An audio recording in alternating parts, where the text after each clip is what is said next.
what we do now with our children's psychological development. Each child has a personality type, and a personality type has a lot to do. So dominants are more eagle kind of personalities. Fine. I influencer are more peacock kind of personalities. In yesteryears, parents was standard parenting type. Your daddy likes this, your mama hates this, and kids will fall into that trap. So do you really know your child? Different parenting strategy, then you could be into big problems. So it's very important for a parent of today to understand who is he parenting. Your primary and only one goal is to love them. Do you express? But doctor, that is understood. It is not understood. At what age should the parents start to give that positivity and unspoken love to the children by rewarding them for the good things? From day one, from age 0, and rather I would take it to minus, and I'll say the moment the mother conceives the child. Believe it, when a parent comes to my office to talk to me, I can expect what kind of a child I'm going to see a while later, because seeing them you can know that what kind of a parenting has gone in. Parents, please understand your kids.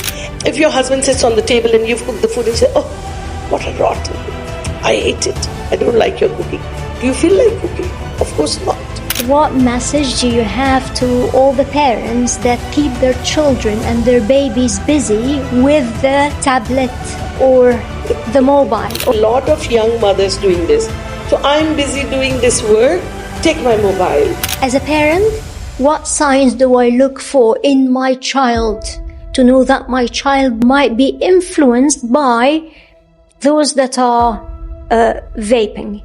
I would always say your child's esteem is very important in this case. And vaping is one fancy thing. So among the teenagers, it's a lifestyle. It's a lifestyle. Vaping is a lifestyle. You smart. You tell your child literally in 2 words, I love you. What may happen, I love you.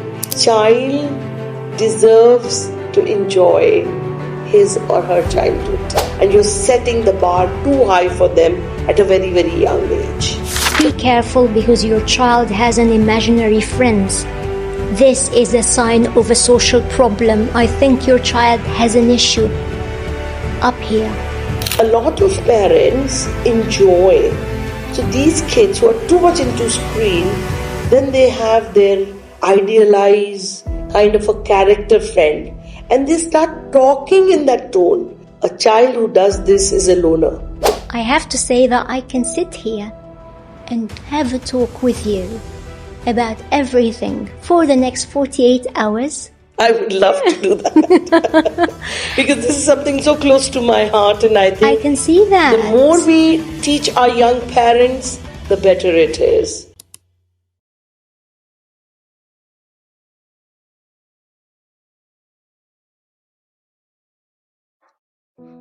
Hello again, and welcome to a new episode from Podcast with Wagida. The podcast today, it's about child psychology. The entire podcast is dedicated to the children of the future, to the doctors of the future, the engineers, the astronauts of the future, to our children. Today, my guest is going to be telling you everything about what you need to know about being a parent and about children's psychology, because children do have a voice, but sometimes they cannot get the message across to us. We don't know what they think most of the time.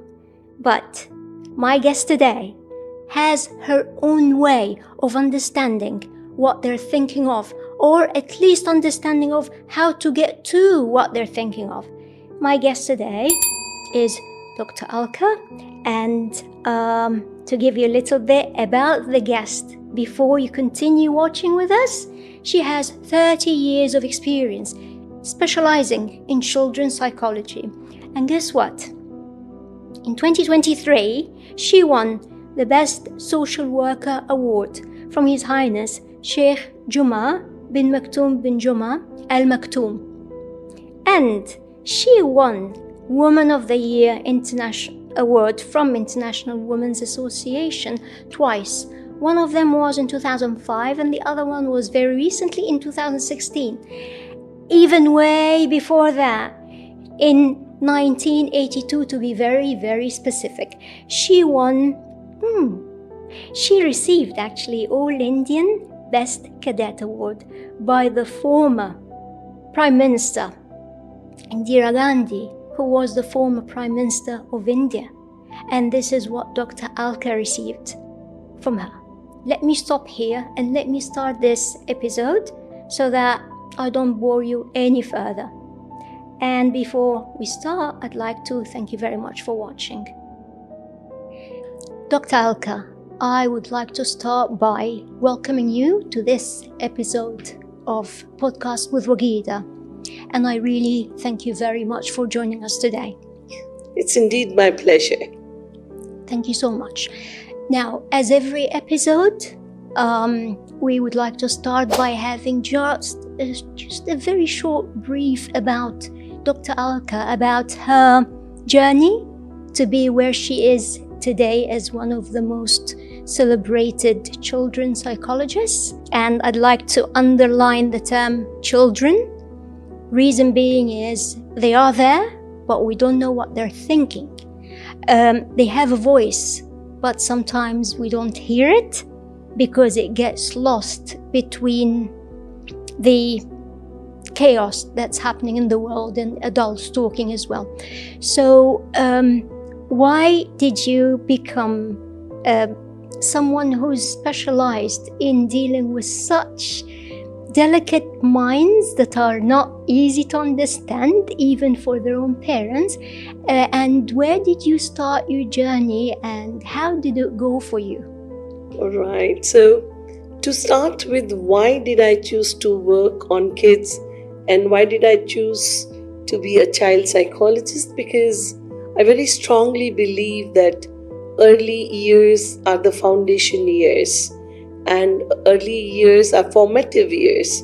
So what happens in the psychosocial ambience of a child actually determines who he grows up to be, emotionally, psychologically, mentally, educationally, and whatnot.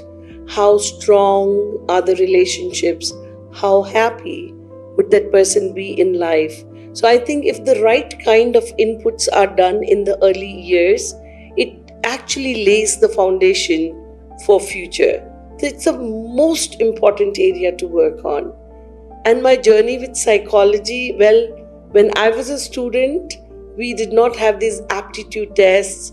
We did not have, things to identify that what really suits your personality type. But I would say that it was more an accident, which later on I discovered that this accident was by His wish, the good Lord Allah. Because I very strongly believe in Him, and I believe wherever you reach, it doesn't happen without His wish. So I was destined to be one, and today when I use these tests on me, I see that I am just at the right place. I'm very, very passionate about what I do, and I think there could be no other profession better than this. So I love it altogether. Well, it's as challenging as I can only imagine. It could be as rewarding for you, I believe. It is. Indeed, it is. And when you work with those young kids and you see them later as adults and they come back to you, then you actually see the results of what you have worked on and how beautifully it grows them as adults. And I think sometimes behind these few beautiful faces, you have people who are so insecure, so uncertain, so emotionally disturbed. So I believe more than body, mind matters, and early interventions do miracles. So you enjoy the results for the rest of your life. Dr. Alka, I would like to transition into the next question from your previous answer, which is, you stated something that said, what we do now with our children's psychological development is the roadmap for their future to be. Correct? Very correct. Okay. I would like you to tell us a little bit about the most common challenges that the courageous parents come to you with, because let's just admit it.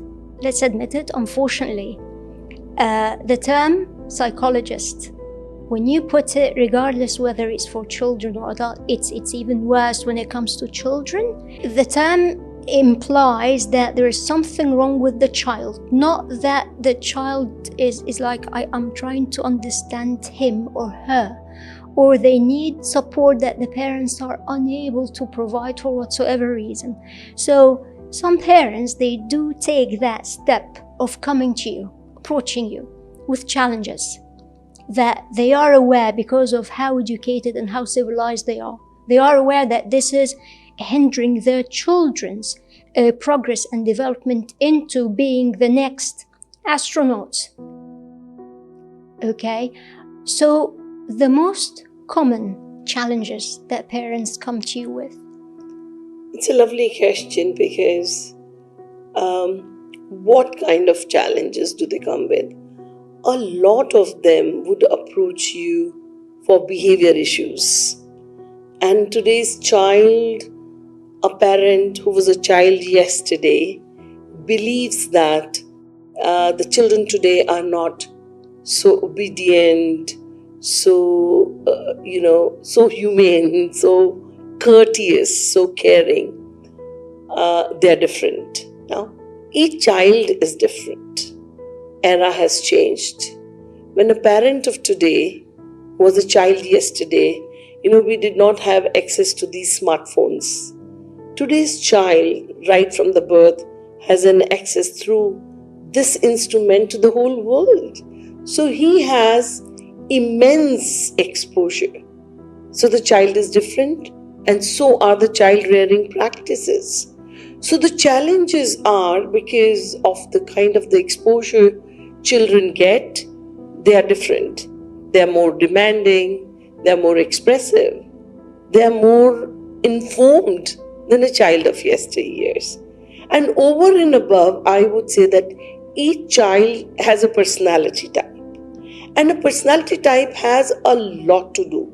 So let me tell you in short about what personality type is, which will directly connect to the kind of the challenges parents are facing. Now, there's a psychologist who talks about DISC analysis. D-I-S-C. Dominant, influential, steady, and compliant. Now, there is a psychologist who has even given a bird profiles to it. So dominants are more eagle kind of personalities. Fine. I, influential, are more peacock kind of personalities. S, steady, is more dove. And C, compliant, are more owl. Now, what do you get?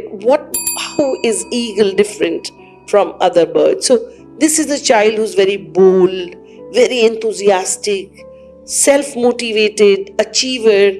You see eagle fly high up in the sky, doesn't really look for left or right, who's next to me. So these are those children who want to be achievers. They are sometimes bullish, they're sometimes rude, sometimes answering back. Today's era, let me tell you that you can't have one size fits all. In yesteryears, parents was standard parenting type. Your daddy likes this, your mama hates this, and kids will fall into that trap. But no, today's child wouldn't. Now, if you're parenting a dove, a white, petted, loving, caring, people pleaser is a dove. Comparison to an eagle who's a dominant style, parenting types should be totally different. So do you really know your child?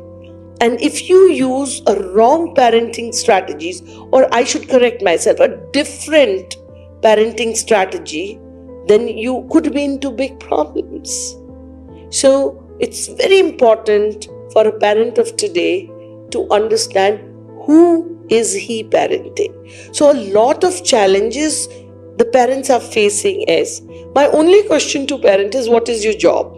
So they will say, oh, my child should be best behaved. My child, as you rightly said, should be an astronaut or an engineer or a doctor. And those high-fi goals. And I always say, forget all this. This is secondary.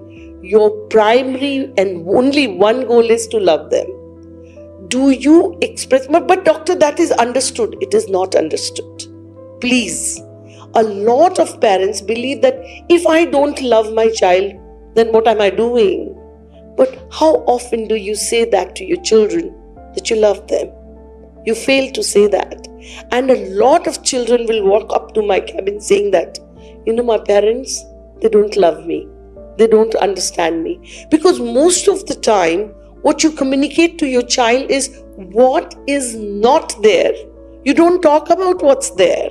So it's all the prophecy of half empty or half full. So I think the challenges are challenges and they remain no longer challenges if you are able to tell your children that you love them immensely. Every challenge becomes no challenge. And encourage addressing your child with the half that is full, not the half that is empty. Put that positivity into the child and stop catching your child doing a mistake and try to reward him all the time with the good things that he's doing. Actually, a lot of parents, with all the hidden positive intentions, where they go wrong is this half-empty style of living. So if your child brings home 99%, you say, oh, what happened? Where did you lose this one mark? Yes. You did not celebrate those 99 marks which your child brought, but you're focusing, oh, why you're second in the class? What happened? So can we just change our outlook? Can we start celebrating their successes? Can we talk about what is there? The whole life will change. But the point is, by doing that, we actually crush their self-esteem. And when the esteem is crushed, the life is different. I mean, it's a negative ambience all around. So everybody's looking for. So when you tell your child today that you don't have that, they have 100 things which you don't have. So we all dwell into a very negative psychosocial ambience at home. Couldn't agree more, Doctor.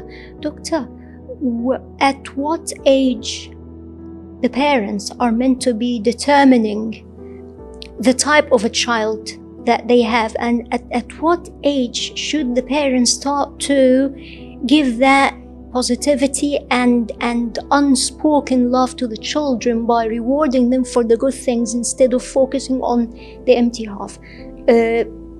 Few months? It's a wonderful question, and I will say from day one, from age 0, and rather I would take it to minus, and I'll say the moment the mother conceives the child. Today, the researchers have proven that the mother-child bond starts from the moment the mother conceives the child. And if the mother undergoes a lot of traumatic experiences and sad incidences or traumas in life, it has a direct impact on the psyche of a child, because through the umbilical cord, the child is connected to the mother. So what your thoughts are, what your feelings are, what your emotions are, they all impact that little mass which is growing in you. So moms need to be very careful, and the people around the expected moms should be taking care of this aspect. Keep them happy, let them be happy, and a lot of positivity. So I would say not from day 0, but rather before the child is even coming to this world, it should start. And love has no words, no language. It can be expressed before the child even cultivates a language. It's the hug, the touch, the feel, that all conveys the emotion to the child. And children understand that very, very well. So researchers have clearly shown that when parents are more secure, they convey more positive emotions to children. But sometimes when they are insecure, and believe it, Corona time, when people were locked up within the 4 walls, we had so many cases. Actually, it is unhealthy adults which bring in unhealthy practices and create children who are not happy. So I think more than counseling the kids, we need to counsel the parents and the adults, because once you understand that, what are you giving it to your children? So if a mom or a dad are fighting in front of a 2-year-old, he cries because he doesn't want to listen to those huge sounds and fights, and even if he does not understand the language, but non-verbal language is so expressive. So what are you feeding it in is so important. And if you're not prepared to bring a life in, don't bring it in. There's no rush, but bring it in when you're ready for it. So I think parents play very, very significant role, and they should start from day one, the expression of love, love and love. Love and love is not, it's not what you say, it's how you say it. Very true. They say that. Very, very true. Because words they may comprehend later, but the feelings they get to understand it much, much before. And I am a very strong believer of Watson, a behaviorist. And Watson has gone up to an extent of saying, give me a dozen of children and tell me what you want them to be, and I can make them that. It is nothing but the ambience of the child. So that is the confidence a psychologist give it to a parent. So believe it, when a parent comes to my office to talk to me, I can expect what kind of a child I'm going to see a while later. Because seeing them, you can know that what kind of a parenting has gone in. Mirrored, is reflected already. 100%. Is engraved into the child from truly conception. How can I, as a parent, tell my child to study because it's exams time, or to revise because this is time for homework, without shouting and without, unfortunately, in some cases, without hitting the child? And mostly this is coming from mothers, unfortunately. But how can a parent come and convince a child to study, especially when we are talking about the social media, where the highest paid YouTubers and influencers are mostly people that did not even finish school? And I'm getting my child, and I'm taking my child as an example here, at a very early age, when he came and he decided that he wanted to become a YouTuber, because this YouTuber for this game at the age of 16 has already made his first $4 million in the bank. Why are you giving me a headache about studying and getting educated? So as a parent, I read and read and read, and I managed to get the message across, and I led by example. Okay. It's a beautiful question. So how, and what are the ramifications and the scars that would leave a child with when the parent is always shouting and screaming and nagging and hitting for the getting educated part? Because here I am linking education to something that is the worst pain in the child's life and memory. What can we do? Very good. So from the early years, I think it's very important to have a kind of a routine set in the child's life. Studies come much later. Just a routine. What time to get up, what is the bedtime, what is the eating time, what is the play time. The kids who grown up in the families where there is some structure, studies automatically fall into that structure. But some families are very, very unorganized when it comes to structure. So there is no dinner time, there is no breakfast time, there is no time concept. So the clock revolves differently every day. So I would suggest a parents to start having a fixed kind of a schedule from the early years. Bedtime is a bedtime. Now, if you have not cultivated that bedtime into your child from early years, and one fine day you say, oh, tomorrow you have to go to school, so please be in bed by 8. but the child is used to sleeping by 10, 11, 12 midnight. 2 in the You morning. can't at a click change the schedule of a child. So very important, please, from early years, have a kind of structured lifestyle. When coming to studies, I think there are different kind of children. We cannot standardize and again say one size fits all. I would like to bring in a concept of learning styles here. Today is an era of assessment, and I think that every parent should assess a child and know who you are parenting. So we call it a VAC analysis. What is VAC analysis? Visual, auditory, kinesthetic. Children, not children, even adults are of this type. Visual children learn better by seeing things. Auditory children learn better by listening things. Kinesthetic children learn better by doing things. Do you know who your child is? So you can't always say, sit with the book, study. So your child is an auditory child. He loves to listen to you. Can you audio tape the lessons? Can you make it more fun auditorily for your child?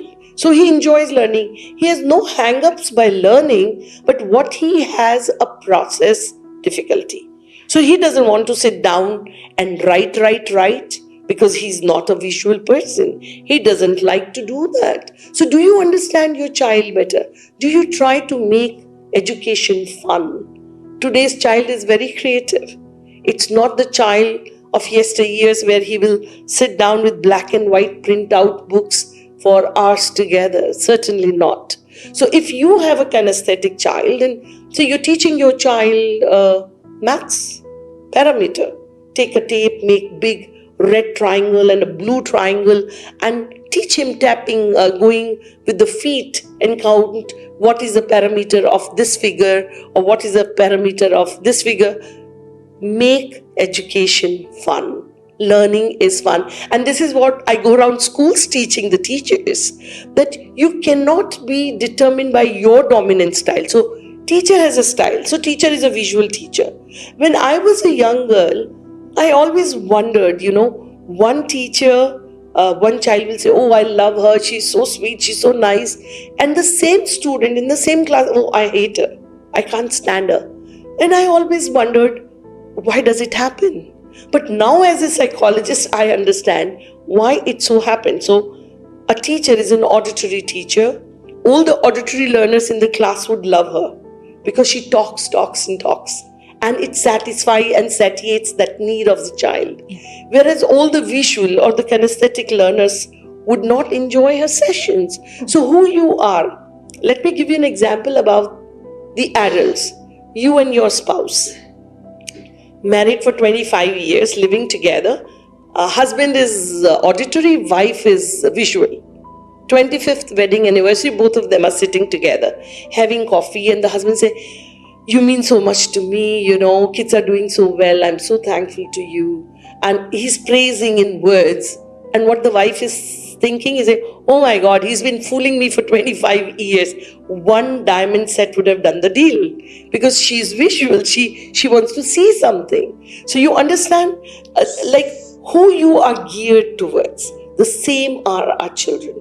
Parents, please understand your kids and then choose the learning styles. Teaching, learning could be a lot of fun. And nowadays, in that smart unit, everything is there. You don't need to go to psychologists like us to ask what should we do. But yes, assessment is very important. And today we have the assessment tools. Most of it is for year 4 plus. But we even have the dermatoglyphic tools which starts from the age 1 and 2. So we have early years assessments and then see who your child is and determine the style accordingly. Life is going to be fun. So it's not that, they're fascinated by YouTube or they're fascinated by other things, but it is how the process or methodology is used make a big difference.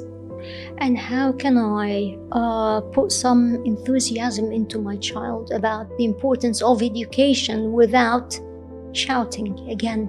So shouting will not help anyways. Shouting, screeching, putting them down will not help. It will make things bad to worse. So the enthusiasm, not only towards studies, but for anything. Let's talk about, forget about children, even in adults. How do we bring enthusiasm in anybody for anything is only one key word: appreciation. Again, look for half full and appreciate for that particular thing. Like, say for example, if your husband sits on the table and you've cooked the food and you say, "Oh, what a rotten, I hate it, I don't like your cooking." Do you feel like cooking? Of course not. So if you don't like it, you order from out. Why should I be cooking and put hours together in the kitchen and you don't like what I cook? So you as an adult get demotivated, so do our children. So if you sit down and say, "Look at your marks, look at this, look at your handwriting, look at your books incomplete." If you talk about what's not there, where will the motivation or enthusiasm come from? So can we for a moment change, click, look at half full, appreciate them for that, see the difference, and they would love to do it. So the enthusiasm is the key, but it comes with appreciation. Look for good. Look for positive. Yes. Doctor, before we leave this area, and to all those parents that are watching this episode today, where, if they're interested in knowing the best method for their children to receive information, not just education, we're talking about any type of information here, the learning method that best brings the genius out of your child, where would they go to get that assessment done for their kids? Because not every school offers this. That is very, very true. So we do have psychometricians in the country, in every country. Like in Dubai, we have Community Development Authority, which actually license the psychologists. And then we have psychometricians who do this assessment. And these assessments are useful. Like, I'm a psychometrician, this is my field. I assess kids, so identify if they have any learning challenges. Not only VAC analysis, I would also like to tell you quickly about one concept, which is multiple intelligences. So gone is the era when we believed that, out of intelligent parents are born intelligent children. IQ was the concept. And we said, what is your mental age versus what is your chronological age?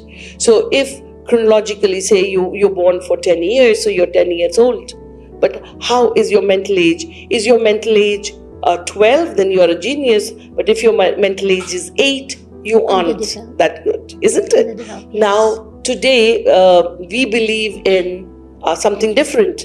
We say, Howard Gardner's theory of multiple intelligence talks about interpersonal, intrapersonal. So this is human brain. You have one, I have one. Prefrontal, frontal, temporal, occipital, and parietal. These are the lobes, left and right. So we have 10 executive functioning. Now, suppose your child is very good in music. That means his temporal right is very, very strong. So you would see some people without training are pretty good with rhythm, with sound. Some people are very good with interacting with people, talking to each other. So that depends on what kind of a brain type you have and their assessments. So know not only your child's back analysis, but know your child's multiple intelligence, personality type, WAC analysis. So I very strongly recommend that there are the tools and techniques available. Connect to a psychometrician who's licensed in the country of stay, wherever in the world you are. And once you know your children, you give them the best. Okay, and I'd like to stress on the term licensed psychometrician, because taking a course online does not make this person psychometrician. Correct? Exactly. Totally, yes. What message do you have to all the parents that keep their children and their babies busy with the tablet or the mobile? Or I will tell you on that. So what happens is, I've seen a lot of young mothers doing this. So I'm busy doing this work, take my mobile. And then they're glued to that unit for hours together. And one fine day you suddenly meet Dr. Alka and you say, no mobile. Nothing. Actually, it's I'm busy doing shopping. It's I'm busy having coffee with my friend in, coffee shop. It's I'm busy eating my food in a restaurant. It's not even I'm busy doing work anymore. Like how I knew about it is because you go to shopping mall, you see it. You go to a hypermarket, you see it. So you go to the airport and you see it. And this popped the question is like, what is this child doing other than just looking at a screen? Like, does this child even speak? And then they complain about the fact that the child has not developed the language of knowing how to speak to an adult. And then they take them to doctors to see why the child cannot speak until now, without mentioning, of course, that the child is sitting 24/7 on a screen, aside from what it does to the eyes. Not only eyes, I would say to the brain. Now, all these things which we see on the screen are very stimulating. Now, one thing you must understand here, and this message is for all those parents who let their young ones get glued to the screens, is whenever any content is created, it becomes visually and auditorily very, very stimulating. So you see a lot of action, bang, bang, sound, action. And if a child is used to seeing it, then the threshold of the brain goes higher. You understand? And then little later, parent will say, okay, no screen, now get down to the books. Where is that excitement? Where is that stimulation? How do you expect the brain to suddenly mellow down, switch off, and come to something very linearly written down on a piece of a paper? So the more the child is used to watching these kind of videos and exciting cartoons and action world, the more they watch, the more the threshold goes higher and the less their attention becomes. So tomorrow that they come to me and they say, oh, my child has issues with the attention and focus, doctor, not able to focus. He will be able to focus, decided you make studies that stimulating, or you reduce the viewing of this so that the brain doesn't. So brain gets used to what it is exposed to. So if you are giving the extra content which is very stimulating, to match that you have to make academic content equally stimulating. And if you cannot do this, then you better not do this. So if this remains low, brain just adapt to it. And this is a message for the parents, very, very important. So then later you sit and cry and crib and run to doctors and psychologists. Better is that you begin charity begins at home. So start doing it at home yourself. Yeah. Jumping to a topic that I'm quite confident so many parents do not like to approach it because it's quite sensitive. Vaping in children.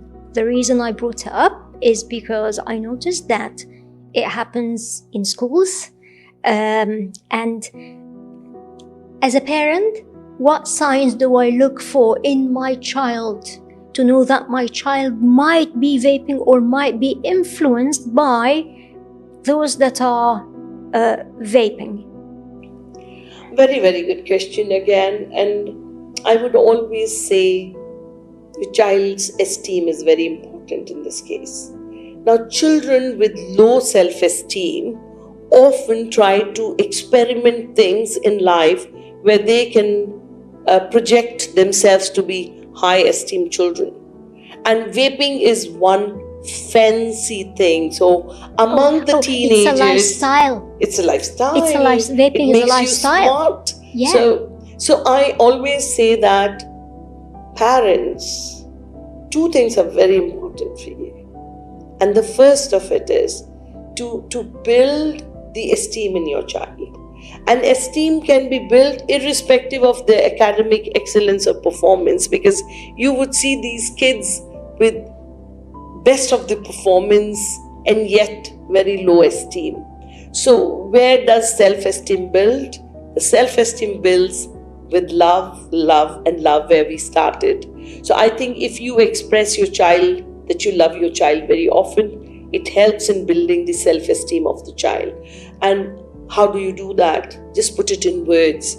So we say that it is understood, he knows it. If I don't love him, who else do I love? But when we sit together and we talk over the dining table, we only shout and screech and put each other down. So where is the love? Who's expressing love to whom? So to all those parents who are watching this podcast, my message is, make it a point that 3 times in a day at least, you tell your child literally into words, I love you. What may happen, I love you. So this statement is such an easy but a powerful statement. So when parents start using these kind of words to the children, believe it, their relationship is stronger. And when early years the relationship is stronger, the other things take a back seat. So when we talk about things like vaping, it first hit the child who has crushed self-esteem. And who's crushing the self-esteem? The parents themselves. And then later they come to us and say, my child does this and my child does this. Did you do your homework well? So to all those parents who still are parenting the young ones, start saying it if you don't say it. So don't believe that he understands, it's natural, it happens, it wouldn't. You have to word it out literally every other day. I love you. I love you. You mean a world to me. What may happen? And believe it, a child should have a confidence that even if I make the worst thing in my life, I can come back to my parents and confess because they are with me. You know, when that esteem and that cord of love and relationship is there, everything will start falling in place. A second point is, please, for God's sake, look at half full and not half empty. The minute you change your perception, everything starts falling at place. So if the child is not behaving well, that means certainly the child is not thinking well. And if the child is not thinking well, for sure he is not feeling well. So if you see any behavior, vaping is just one among many. If you're seeing any behavior which you think is not a good behavior or not a behavior of that specific age, go back to the thinking style, go back to the feelings, and feelings connect directly again to esteem. So once you understand this cycle, you know where to work at. Basically, when I first started to read about social media and what social media is about, we started, of course, with YouTube, and then came the Facebook, and then Twitter, and Instagram, and then TikTok. My understanding is that it was something for adults, because you have to be a certain age in order to have an account. And then it became for adults that use their that use their kids, their own children, to have the follows and the likes, so that later on they get monetized. No matter what the child does, you make the child be your own bread and butter on social media. And recently I have read something about a mother that used her daughter from when she was a baby, and little by little this mother started to realize that people are reacting really, really good when the daughter does things that are erotic. And I'm talking about a 3-year-old child or a 4-year-old girl. And the mother, of course, had a good number of million followers. And every episode or every reel, every post hits millions of likes. And of course, she's at home mom, basically. Of course, because she's making 6 to 7 figures every single month from what she's doing. To this parent, I know there is a damage happening there, because this child is not a child, okay? Especially those that take the reels and the posts while they're dropping the kids, to an event, or taking them to school, or picking them from school. Is like, to me, this child is meant to be living the childhood at this very moment, focusing on going to school, focusing on being innocent, focusing on doing mistakes and having a bizarre day with the friends. What do you say to these parents? What do you tell them that they should expect from the way that they are abusing? This is maybe a term for it is called child labor, which is illegal. What do you say to them that they should expect a child might actually have in the future in terms of damage to the personality and the self-esteem of the child? So it's very important to understand the developmental years, and psychologists have talked about how a child grows up stage by stage, and each stage has its own. So Erickson has a theory of stages, the developmental stages, and if you start reaching stage 4 before going through stage 1, 2 and 3, the chances are that you will fall flat on the ground. Simple as that. So when the child is still struggling and this child is being again used for monetization, and she has no idea what she's doing, or an adult is making him to do.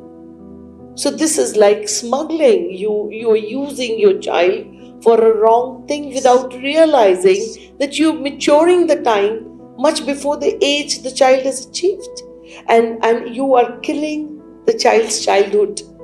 So a child, like we say that unless the child live each stage, they have some kind of a black spots in their personality types. Like some children, because of some traumatic life situations, start to earn very early or work very early because of the life has put them some kind of conditions, but then they miss out on a lot more when they grow up to be an adult. So I think parents who are supposed to be their loved ones, they should not... The guardians? They are the guardians. The guardians? So they should not be doing this for their self-interest or the kind of the kick they get. Self-finance, earning money, spending money, because money is not everything in life. See, the child deserves to enjoy his or her childhood. So I think by doing that, you're genuinely harming your children, and you're setting the bar too high for them at a very, very young age. So they will always be not happy with themselves, and you are implanting this at a very, very young age. Especially when it's something that they never consented to. Yes. Because they cannot consent to anything now because their children, the parents are the guardians, and this is what the parents are deciding for their kids. The child grows later on to be an adult, to look back and say, I never consented to having a real looking like this. Exactly. Making me look like this, and making people making men, old men, sending me such crazy messages. Comments is like, Mom, I never told you I wanted this. So yeah, message to parents: let kids be kids, let children be children. Very, very true. Let and children I totally be children. endorse what you say. Yes. Thank you so much. The next one, sensitive again, especially in this part of the world. And I'm talking about obesity in children. The reason it's sensitive is because some parents refuse to admit that their child is at the phase of obese, and they do not want to take the child to maybe have diet or to start doing exercises or going to the gym, especially that the gym here is for a certain age, and I'm talking about children that cannot actually have even a membership to the gym. But from you to the parents that have children, and they look at the children and they do believe inside them that the child is outside of the scale, or let's say the size that most children are in. What do you advise them with, and how do they tackle it without hurting the child's feeling by saying, you're obese, we have to cut down your meals and you're obese, look at how fat you are, you cannot even fit in your clothes, I cannot even buy your clothes from the children's section, it has to be the adults and it has to be XXXL. So advice to parents. I have a wonderful experience to quote here. So I was a principal at a school at a certain stage, and these kids in that school were so used to coming late. So we had a beautiful synthetic ground, and I made it a rule, everybody who will reach school after the bell has gone for the day has to first go to the playground and take 2 full rounds of the playground, and then you will go to the classroom.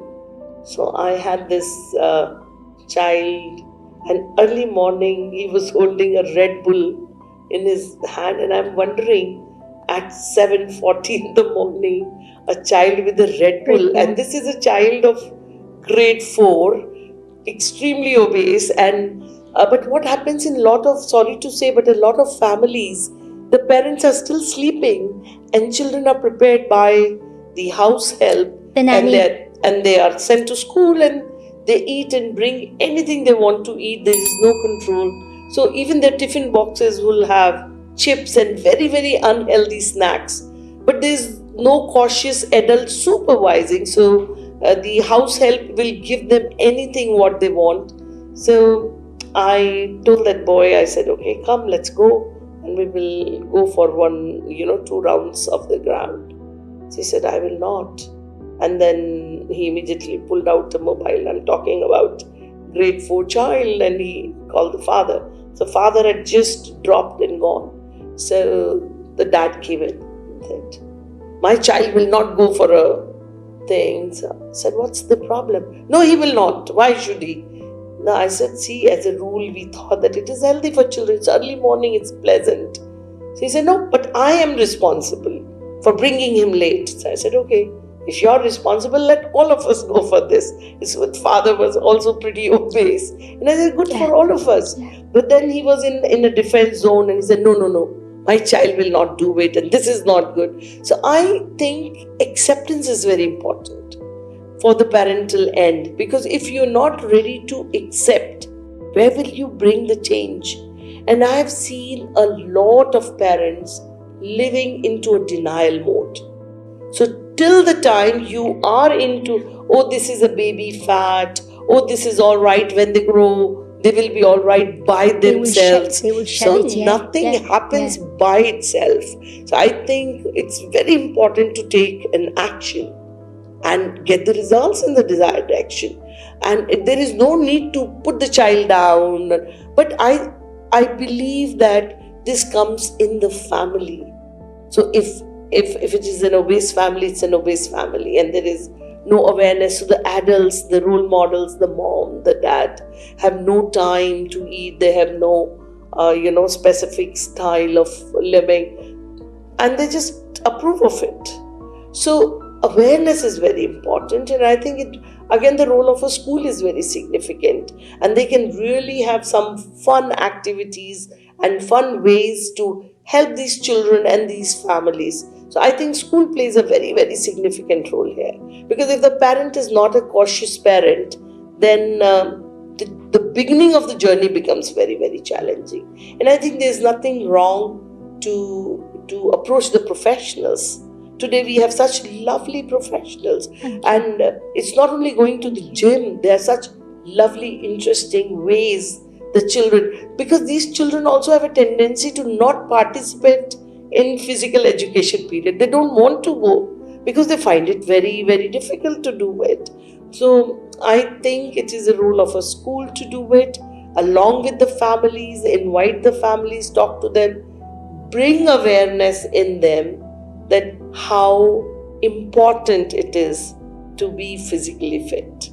So once this whole ball game starts, more awareness comes, and I always believe that it should be more supportive act, and I'm sure desired results can be achieved. But a lot of awareness, because all that then leads to, so childhood obesity leads to childhood diabetes, hypertension at very, very early years, because it is a very unhealthy style of living from the beginning itself.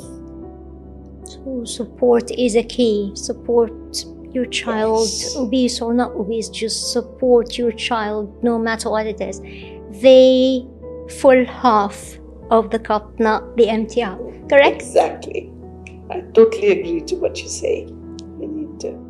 Thank you very, very much for everything, and I'd like to have a bit of fun here All right. because everything has been quite intense. All right. Let's do some myth busters.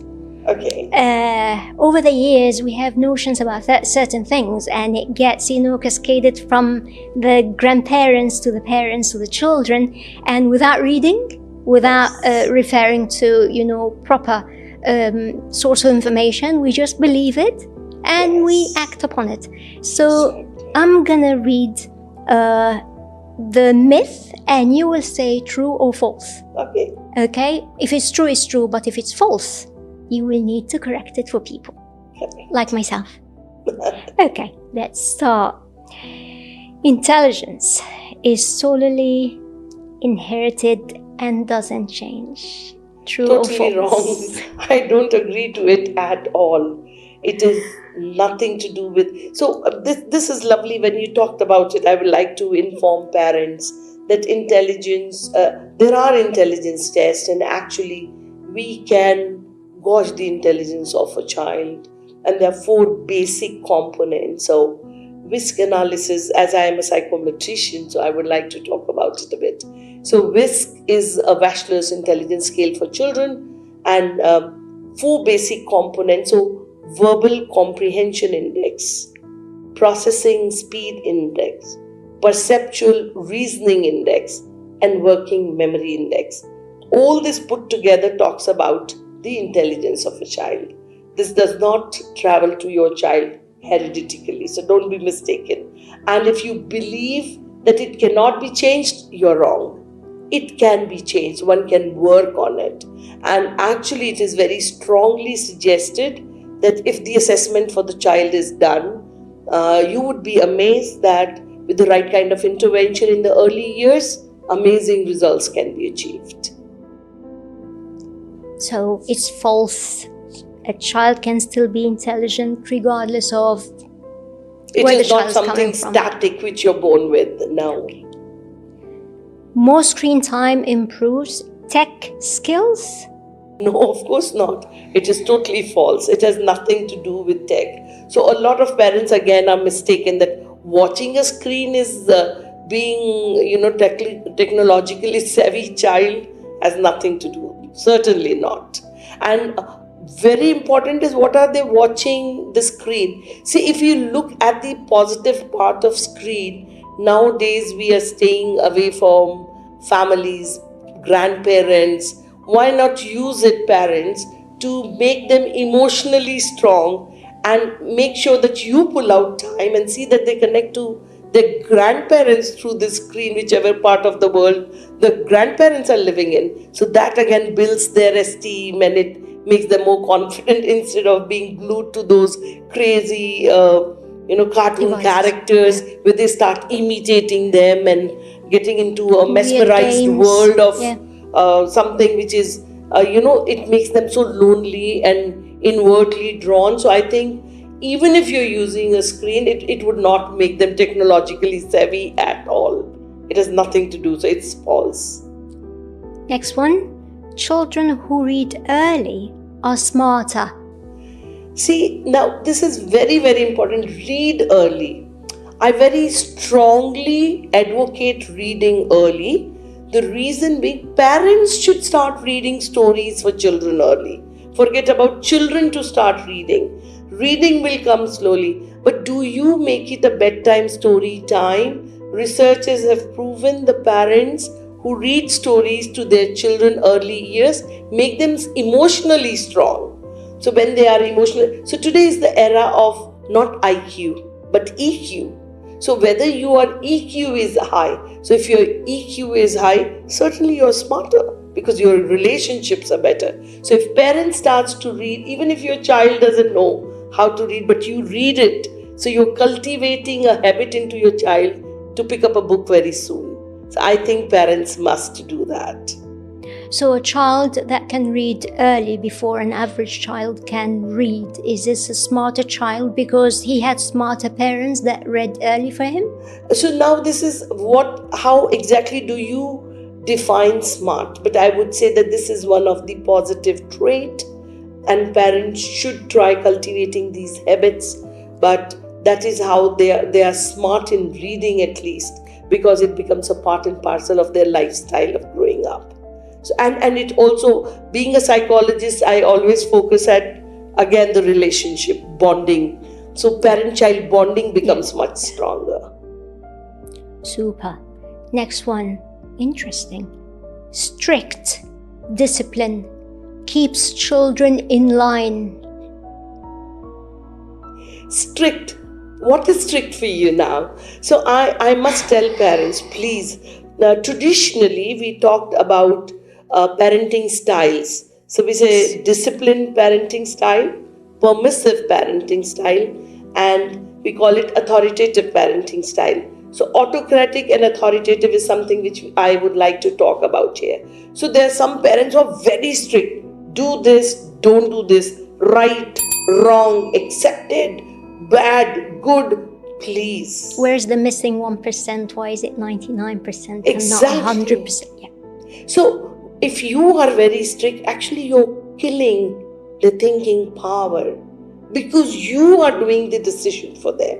And very permissive parenting is also not what I am advocating for. Let them do whatever, if they get up late, eat late, sleep late. No. So I would say you should be defining the boundaries, but give them the freedom to take their personal decisions. So these boundary definition is where you know that they don't fall a trap into a wrong thing, but at the same time, their life is their life, and they believe that they are the decision makers of their life. So very strict parenting or very permissive parenting, both are no-no. But I think what is good parenting is defining the line and giving them freedom to choose what's good for them. And that takes us to the next mystery, which is do not talk about death in front of a child, because it will scare the child. True or false? Yeah, of course, I certainly think that the life is a life, and a child should be told about all the facts of life and age appropriate manner. So there should be a right mannerism, telling them about death and life is no good, or even sex education. That's another taboo area. So there are a lot of taboo areas where parents are, no, we should not talk to. Yeah. And then they get the information from the wrong places in the wrong way, and they mess up their lives thoroughly. So I think so there are a lot of taboo areas. We should deal with them, certainly, but the right way. So parents must know that there is nothing that you should not, your child is not developing in a cocoon where the realities of life are hidden from him. He should know it, but age appropriate way it should be told to them. Thank you, doctor. And the next one is, be careful because your child has an imaginary friends. This is a sign of a social problem. I think your child has an issue up here. Certainly. So a lot of parents enjoy. So these kids who are too much into screen, then they have and I have come across these children. So then they have their idealized kind of a character friend, and they start talking in that tone. So they don't talk a normal human tone. They actually talk in that cartooning voice, and they feel so happy about it. And the parents feel so good about it, that this is what my child does, and they think this is some extra skill. So very good. I'm very happy about this question which you brought it in to bring it to the parents, that a child who does this is a loner, and he's actually very much having a vacuum within, and it's high time that you assess him on his social skills. So when we talk about social skills, there are people who are populars. So there is something called a sociogram, and I very strongly suggest all the schools to start to work on it in early years and know who are the populars, rejectees, neglectees, and isolates in the class. So now these four are the technical terms. Populars are those children who everybody likes, everybody wants to be their friends. These are those young grandmoms and granddads in the classroom. Rejectees are the ones who nobody likes it, so they are either too bossy or bully, or they have a different nagging type kind of a lifestyle, so children don't like them. Isolates are those children whose presence is not even felt. So we normally play a game in the class saying that if you're going for a class picnic, who are the two children you would like to take with you, and who are the two children you would not like to take with you. And then I ask the class teachers to do the analysis on the attendance sheet. So pluses for everybody who's going to be taken and minuses for all those who are not taken. And then you do the analysis. And you will notice there are some children who are not mentioned by anybody in the class. And those are the loners. And they start from the very young age, early years, nursery and KGs. And if your child is one of those kids, I think you need to have a heads up and start doing something about it. Because this is a child who is in a threat zone. He's a loner. Nobody wants to neither take him nor not take him. So his presence is not felt by the class. So I think social skills are very important for early years. Teachers, schools, be careful, do the sociograms of the class, identify these children, and helping them in the early years is not very challenging. But you should know it. Do you know it? And a lot of parents would come to me and say, oh, my child doesn't talk to me, we don't know whether she's happy, whether she's sad, she has no friends. Very alarming. We all need friends. How human beings are different from animals, because we are called social animals. So we need to have friends, we need to have people. And if your child doesn't know how to do it, what should you do as a parent? Start arranging slumber parties, invite those friends to your home. What happens? Your child doesn't have that skill, but it is his choice, his parents, his house, then he's the boss.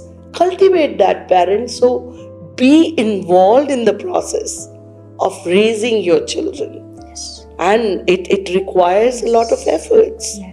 So how much are you cautious about it? Are your parties with your friends who have no children of your child's age? Or should your parties be with others who have children of your child's age? Because your child has a right to enjoy. So you go to somebody's house and you just drop him in a corner with some toys and you adults are busy talking. That's not should be a party. If you have a young lad along with you, you're responsible towards that child's. Yeah. You are responsible from the moment that you decided that you want to be a parent, or from the moment that you actually found out that you are going to become a parent. And this is your big R indoors. Exactly. Truly. Last but not least, children learn better in quiet, solitary environments. Oh, this is a beautiful one. So, do children learn better? I would say that there are different types of child. It's again your personality type. Some kids learn very well. Are the ones who are led by the temporal lobe. They love beautifully well when there is a music in the background. There's some children who learn the best by writing. So who your child is, if your child is a kinesthetic child, So again, I will take you back, because you're talking about learning, to the learning styles. So whether your child is a visual child, auditory child, or a kinesthetic child. So kinesthetic child is the one, if you have to rote memorize something, you walk and run. So you walk and learn. So you sometimes, some people learn very well. They hold a book in the hand and they're walking up and down. Another child learns very well by listening. Another child learns very, very well by reading. So you should know what's your child's learning style, and then you will see that Learning is going to be amazing if he uses the right mode of learning, and the learning will be better. So for sure, Indeed. know your child and then create the psychosocial ambience for your child. Indeed. Know your child by spending time with your child. Yes. Correct? Truly. Do you know what, Dr. Alka? It's like I have another 15,100 billion questions, and for me, I have to say that I can sit here and have a talk with you about everything for the next 48 hours. I would love to do that. Because this is something so close to my heart, and I think I can see that. the more we teach our young parents, the better it is. You know, sometimes parents make mistakes because they just don't know it. And parenting is not taught in any educational institution. So one fine day you decide to have a baby, and then you start following what good you liked in your parents' parenting style. You avoid doing certain things which you didn't appreciate as a child, but you don't really know what's right and what's wrong. Actually, now that you said it, for those that don't know, for those that have a question about your child, about the neighbor's child, about the teacher's child, do not hesitate to ask in the comment section below this video. And trust me, the information will come from the right source. And as you could see, this is a psychologist who's not just taken it as a trade, it's not a profession. It's obviously something that you are passionate about, and you have done a lot of reading and digging outside of everything. And I really can't thank you enough for the information that you shared with us today. And the way you said it is like I can go now and take an exam and score an A+ in it. Thank you so much. Thanks a lot. It's indeed a pleasure. See, sometimes small little things make the big differences. Now, I have seen many times a parent come to me and say, "Oh doctor, you don't know my young little one. He's just 4-year-old and he shouts and screeches and he's, rolling down on the floor. All these theories and principles do not fall at place and I don't know what to do. And, this kind of a sudden behavior of my child." Now, so I asked the mom, I said, "What do you do? Tell me." So she said, if I'm in a good mood, I would attend and I'll tell her what happened, tell me baby. And if I'm not in too good mood, then I'll say, raise my voice and I shout at her. And I said, either of it is not to be done. So neither this nor that. So sometimes the parents, the young mothers, I should say, they don't really know how to deal with it. So information is so important. So I will strongly recommend there's something called ABA, Applied Behavior Analysis. And I am a very strong advocate of it. And it's just 10 hours of a training. And this 10 hours of a training is about behavior modification. So how can you increase a desired behavior? And how can you decrease an undesired behavior? That's it. And that is what behavior modification is all about. And it's a 10 hours of a training, and I think every parent must be trained in it. And then you will see amazing results. So sometimes you just don't know it. So first you know it, and then you deal with it. And I'm going to make it easier for every parent watching this video. I am going to leave the link for every single assessment and every single training that Dr. Alka suggested, recommended. I will leave it below this video. Look at it. Have a look. Have a read. Acquire information about your own child. Acquire information about how to become a good parent to the future doctors, the future psychologists, the future, analysts, the future astronauts and engineers that will build our homes and cars. And above all, happy human beings.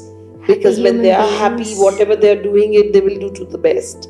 So I would say happiness is so important in this world. Couldn't agree more. Couldn't agree more. I believe it is the strongest drive to anything good. Anything good. Thank you so much, Doctor. As I said, I really can't have enough of you. Okay, but this video has to come to an end as well because Dr. Alka has other things to do. But again, I emphasize on the fact that any questions, please leave it in the comments below and look at the links and read about everything that Dr. Alka spoke about, because remember, what you do today does echo in the future, and I'm talking about our future, because those children are the future of this planet. And trust me, until now it's still this one planet and we all have to live on it. With this, I want to thank you all for watching. Thank you so much, and I'll see you in another episode of Podcast with Wagida. Thank you. Thank you, Wagida. Thank you very Take care. much. Thank you so much.